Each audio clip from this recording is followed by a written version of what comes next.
बिस्मिल्लाहिर्रहमानिर्रहीम। अस्सलाम वालेकुम नाज़रीन, आप यूट्यूब चैनल देख रहे हैं। मैं इमरान खान हूँ। सबसे पहले साबिक़ वज़ीर-ए-आज़म इमरान खान साहब का स्टेटमेंट है वो मैं आपके सामने रखता हूँ, क्योंकि रोला पाकिस्तान में ऐसे बना दिया गया कि जैसे इमरान खान साहब रोज़ाना फ़ोन करते हैं डोनाल्ड ट्रंप को और उन्हें कहते हैं कि जल्दी से हुकूमत में आ जाओ, और इमरान खान साहब ही डोनाल्ड ट्रंप को शायद हुकूमत में लेकर आए और उसके जरिए से वो बाहर आने का चक्कर चला रहे हैं।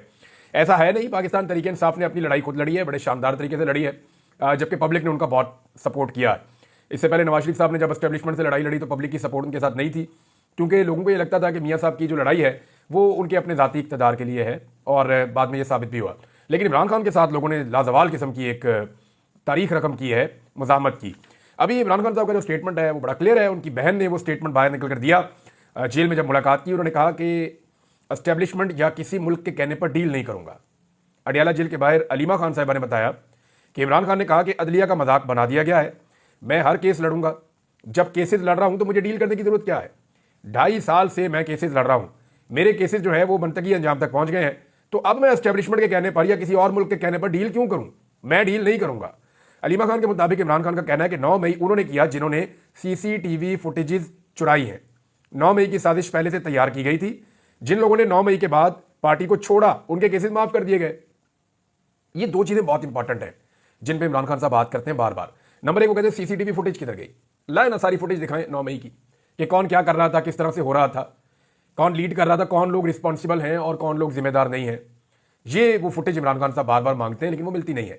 अब आप ये देख लीजिएगा, मैं आपको पहले दिन से कह रहा हूं कि 26 नवंबर की सीसीटीवी फुटेज इस्लामाबाद की बहुत इंपॉर्टेंट है, लेकिन एक वक्त आएगा कि पता चलेगा कि वो फुटेज नहीं है और इसको अनाउंस कर दिया जाएगा। एक वक्त आएगा। अच्छा, इमरान खान साहब ने कहा जिन लोगों ने, दूसरा जो इंपॉर्टेंट नुकता है वो बहुत बड़ा, बहुत डिस्कस हुआ पाकिस्तान में, जिन लोगों ने पार्टी छोड़ दी वो कैसे हो सकता है कि वो बेगुनाह हो गए? यानी एक आदमी ने एक जुर्म किया है, भाई उसको जुर्म की सजा तो होनी है ना।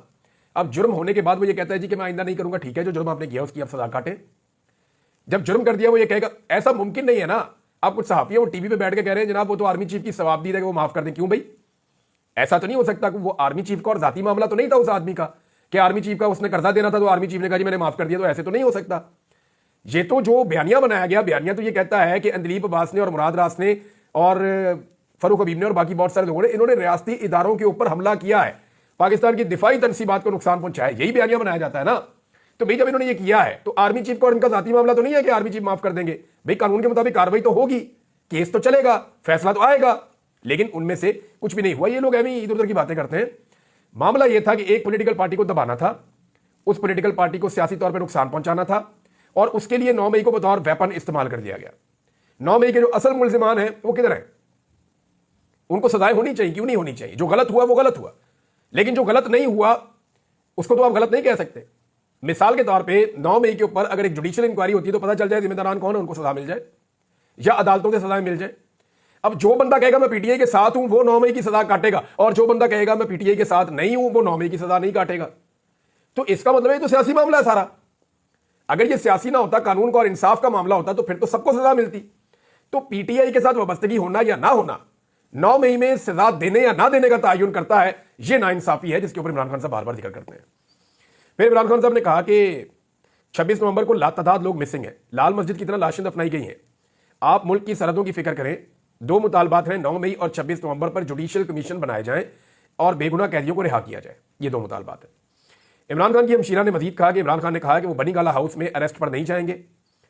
तोशाखाना 2 केस भी तोशाखाना के पहले केस जैसा ही है।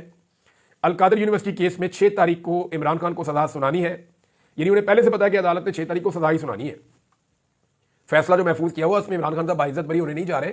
6 तारीख को अलकादर यूनिवर्सिटी वाले केस में इमरान खान साहब को सजा सुनाई जाएगी, इतना कंफर्म है उनकी फैमिली भी।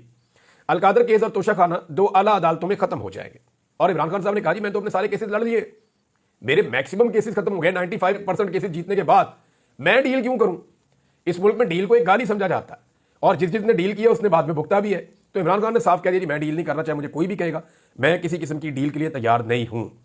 अच्छा, इस पर एक स्टेटमेंट आया और ये शेख वक्कास अकरम साहब ने दिया, और क्योंकि अभी बड़ा बयानिया बनाया जा रहा है और जमात इस्लामी को इस्तेमाल किया गया है। हाफिज नईमुर रहमान साहब इंतहाई मादरत के साथ वो एस्टेब्लिशमेंट के हाथों में इस्तेमाल हो गए, और उन्होंने जेल में कैद एक कैदी से, जिसने पाकिस्तान की तारीख में सबसे खुलकर बतौर वजीर आजम फलस्तीनियों का साथ दिया, जिसने इस्लामोफोबिया के खिलाफ आवाज़ उठाई, जिसने पूरी दुनिया में नामूस रसालत के लिए आवाज़ उठाई, जिसने पाकिस्तान में वो तमाम इकदाम उठाए जिस पे जो एंटी इस्लाम कुव्वतें हैं उन्हें तकलीफ पहुंची, उस आदमी को चैलेंज कर रहे हैं हाफिज नईमुर रहमान साहब जमात इस्लामी के कि तू जेल में बैठ के मुझे ये साबित कर कि तेरा ईमान ठीक है।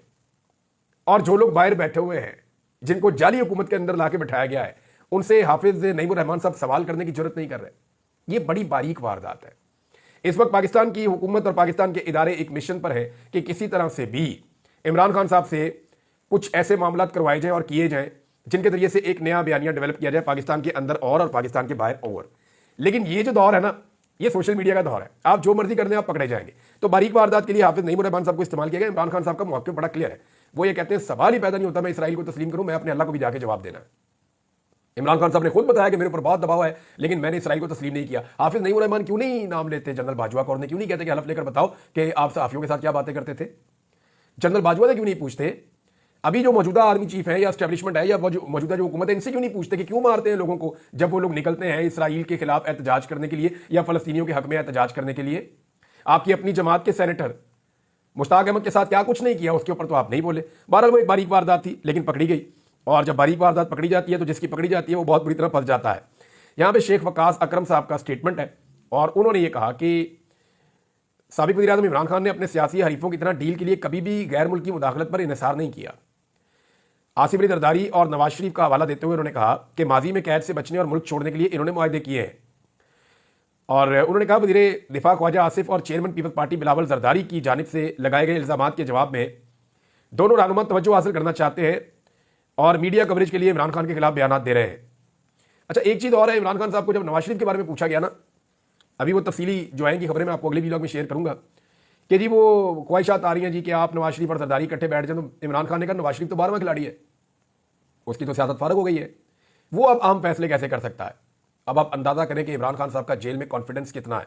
यहां लोगों ने नवाज शरीफ को महात्मा बनाया हुआ है।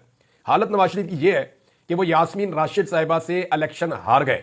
हालांकि उनको प्रोटोकॉल देकर पाकिस्तान में लाया गया, पाकिस्तान की सारी एस्टेब्लिशमेंट उनके साथ थी, सारे इदारों ने मिलकर उनको इलेक्शन जितवाने की कोशिश की, लेकिन नवाज शरीफ अपने दोनों इलेक्शन दोनों हल्के हार गए और फिर उनको जाली पर्ची पकड़ा दी गई फॉर्म 47 की। जनाब ये आप एक कैंसर की पेशेंट जेल में कैद खातून से अपने आप को जबरदस्ती जितवा दिया है, ये तमगा लगा के सारी जिंदगी अब फिरते रहना।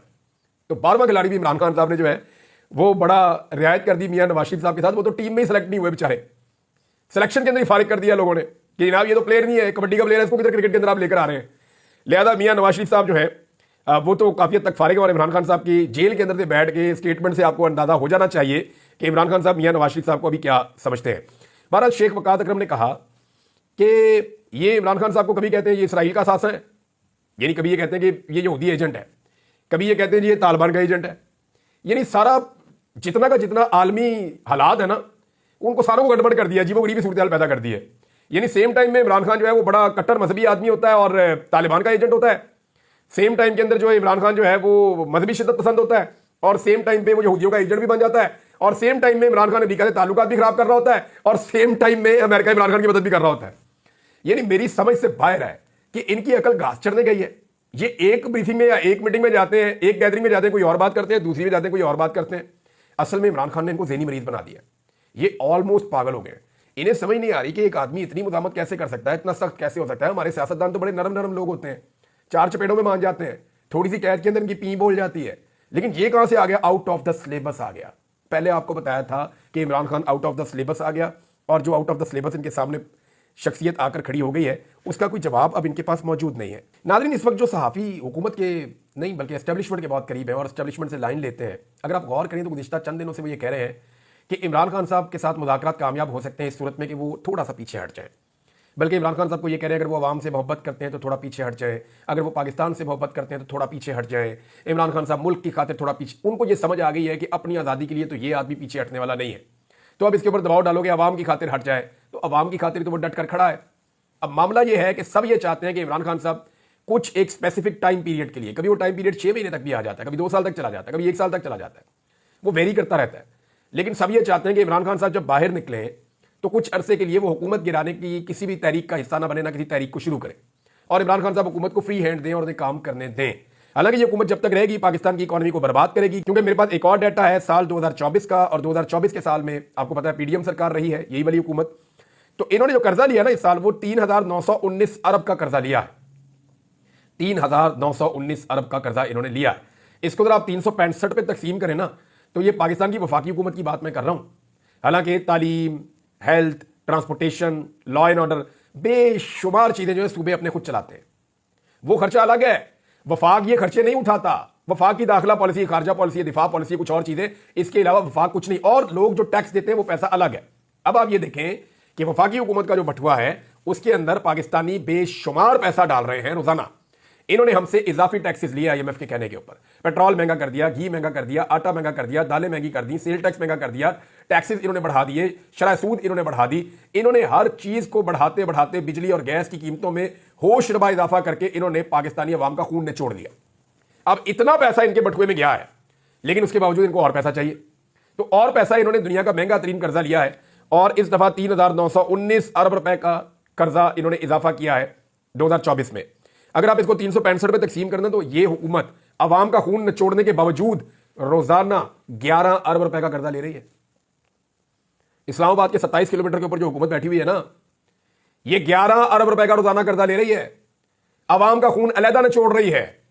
अरब रुपए अवाम से ले रहे हैं, अरब रुपए का कर्जा ले रहे हैं, लगा खा रहे हैं। वहां पे पारा चनार के अंदर बच्चे शहीद हो रहे हैं, उनके पास दवाइयां नहीं है, उधर दवाइयां ये पहुंचा नहीं सक रहे, लगा कर रहे हैं। मुझे तो लगता है ये पैसा खर्च हो रहा है इनकी अयाशियों के ऊपर या कमीशनों के ऊपर, क्योंकि पाकिस्तान के अंदर जितने बड़े बड़े मेगा प्रोजेक्ट थे वो सारे तकरीबन बंद कर दिए गए हैं। खैबर पख्तूनख्वा से लेकर कराची तक बहुत सारे ऐसे मंसूबे जो अवामी फलाई मंसूबे थे, उन मंसूबों को रोक दिया गया है। तो ये इतना अरबों रुपया हुकूमत जो इकट्ठा कर रही है, ये लगा कर रही है। कहीं आपको ग्राउंड पे नजर आ रहा है ये पैसा लगता हुआ? ये इनकी अयाशियों और अल्लल्ले तल्लों के ऊपर ये पैसा खर्च हो रहा है। ये दुनिया के अंदर जो चक्कर लगाते फिर रहे हैं, उन चक्करों के ऊपर ये पैसा खर्च हो रहा है। 11 अरब रुपए रोजाना का कर्जा कौन लेता है? और ये वो इजाफी पैसा है जो रोजाना ये खर्च करने के लिए ले रहे हैं। जो दूसरा पैसा है जो अवाम से ये निचोड़ रहे हैं, वो अलग इनकी जेबों में जा रहा है। और ये सारा पैसा वापस भी पाकिस्तान के अवाम ने ही करना है।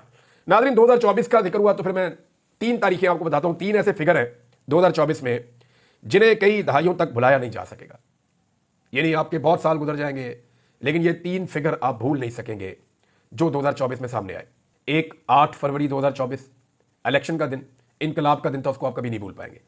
एक फिगर है 47, ये फॉर्म 47 का फिगर भी आप कभी नहीं भूल पाएंगे। ये बड़े लंबे अरसे तक पाकिस्तान के साथ चलेगा, क्योंकि पाकिस्तान की तारीख की बदतरीन धांधली हुई है।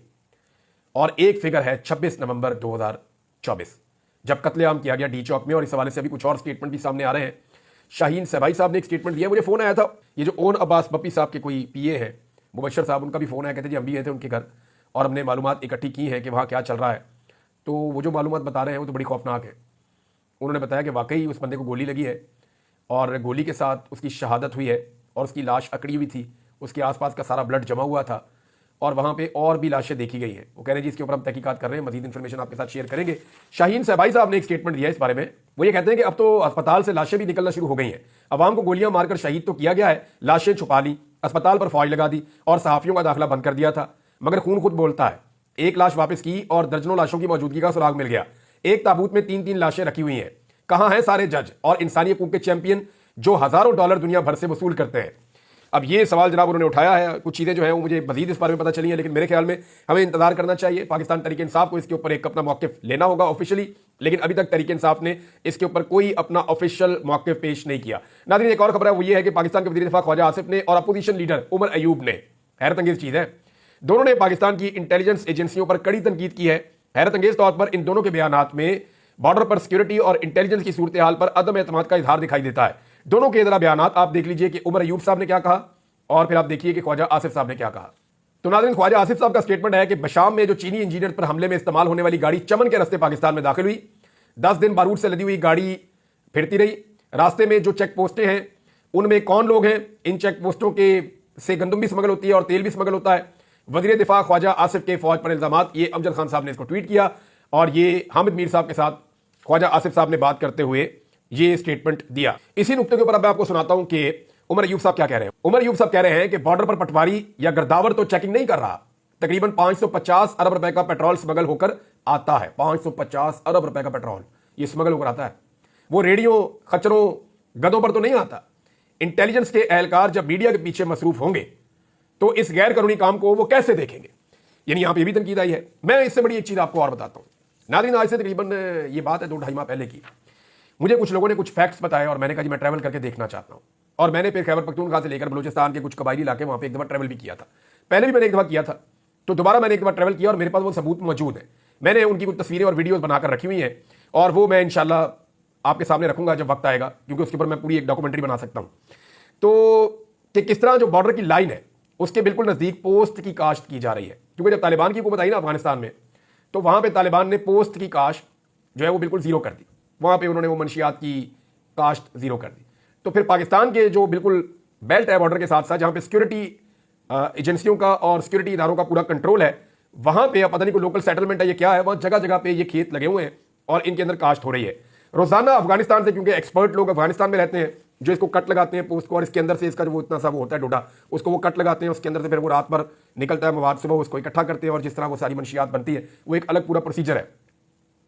तो वो जो अफगानिस्तान में एक्सपर्ट्स हैं जो ये काम करते हैं, लेबर वहाँ पे है, तो वो लेबर रोजाना हजारों की तादाद में पाकिस्तान दाखिल होती है पूरे बलूचिस्तान और अफगानिस्तान के बॉर्डर से, और इवन आपके खैबर पख्तूनख्वा में भी। वो वहां से यहां दाखिल होते हैं, यहां पर आकर सारा दिन काम करते हैं, 2 दिन रहते हैं, 3 दिन रहते हैं, फिर वो वापस जाते हैं, फिर वो वापस आते हैं। रोजाना की बुनियाद पर हजारों आदमियों की आमदरफ्त होती है मंशियात की काश्त के लिए और मंशियात की फसल को काटने के लिए, उसमें से मंशियात निकालने के लिए, और फिर उसकी ट्रांसपोर्टेशन भी होती है। अच्छा, जब मैंने ये सवाल किया 1-2 लोगों से कि ट्रांसपोर्टेशन कैसे होती है, उन्होंने कहा जी जो हमें लगाने की इजाजत दे रहे हैं वही ट्रांसपोर्टेशन भी करवा रहे हैं। उन्होंने कहा यहाँ पे रोजाना ये सिक्योरिटी फोर्सेज हमारे चारों तरफ है, हमें तो कोई मना नहीं करता ये काम करने से। तो ये सवाल जहाँ पे और बहुत सारे उठे, वहाँ पे ये भी एक सवाल है मेरे ख्याल में, इसके ऊपर तवज्जो देनी चाहिए। और अगर ये लोकल सतह के ऊपर कुछ लोग कर रहे हैं, या जो लोकल वहाँ की सिक्योरिटी फोर्सेज हैं वो इस काले धंधे के अंदर इन्वॉल्व हैं और मंशियात की स्मगलिंग में पाकिस्तान को बदनाम कर रहे हैं, उनकी कास्ट में पाकिस्तान को बदनाम कर रहे हैं, तो इसके ऊपर नोटिस लेके इस मामले को रोकना चाहिए। और चीज़ें शेयर करता हूँ बाद में, अब तक लेते हैं, अपना ख्याल रखिएगा, अपने चैनल का भी। अल्लाह हाफ़िज़।